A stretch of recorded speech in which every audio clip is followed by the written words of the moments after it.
Hello guys, ayan for today's video guys, ipapakita ko sa inyo na ito ang mga ano na hindi dapat nyong gagayahin ano.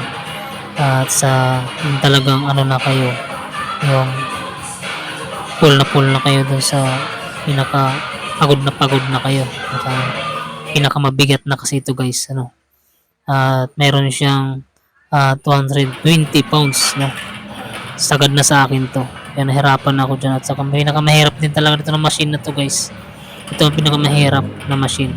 Kasi hindi agad-agad sasabit na pag pagod na kayo guys. Ingat-ingat lang ng lahat talaga dyan. Ng lahat ng legs tulad nito. Akala natin sumasabit yung pala din.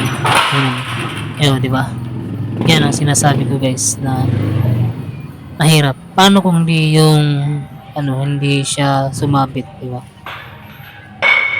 Delikado talaga ang ating buhay sa pag-gym, kaya dapat always talaga tayo ingat at i-secure natin maigi ang ating pagbubuhat mabigat na kasi yan guys, meron na kasi yung 220 pounds at sagad na sa akin yan.